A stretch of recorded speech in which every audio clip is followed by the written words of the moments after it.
Electron dance.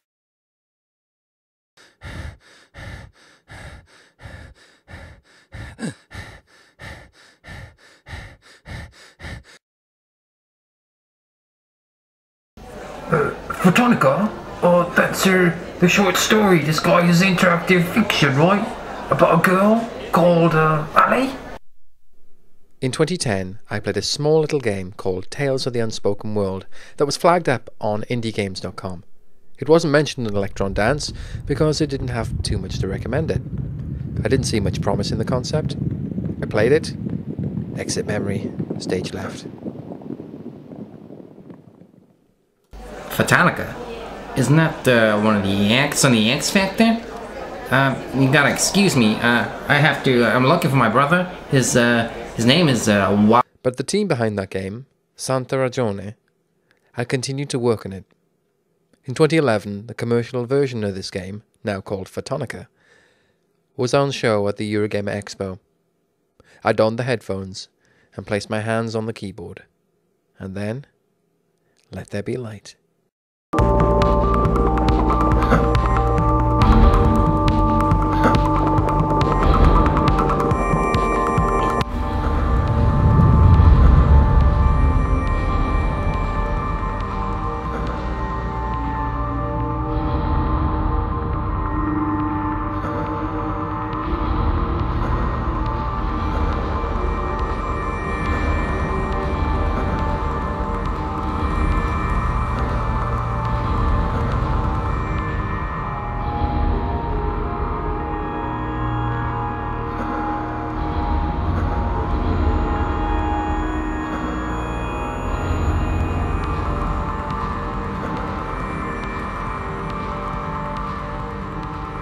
This was my post-game chipper. But it turns out Fotonica is quite astonishing. I was very surprised at how it felt.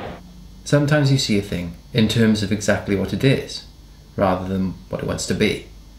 Now, I'd read that the guys were still playing around with the prototype, but personally, I couldn't see anything that could be salvaged from it, apart from the interesting graphical aesthetic.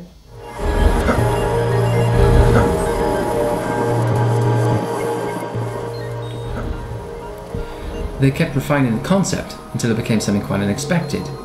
Fotonica can be classified as a one-button game, a three-dimensional cannonball with a bunch of skill metrics, but it captures the excitement of motion, the joy of running, and then mates it with LSD. It's like flying through a trance music video. The music, purple piñatas, high-speed gold, tactical complexity. This is not Tales of the Unspoken World. This is a game that echoes the physicality of the Mirror's Edge time attack mode, but without the insane difficulty curve that I was pretty rubbish at. Still, Fotonica is not easy. Concentration is essential on most tracks if you are to reach the course's end. It's still possible to fall to your doom and break the trance, but if you're aiming for high scores, you need to work out a high-scoring route and execute it efficiently, which is harder than it sounds. I'm too tired. Tomorrow.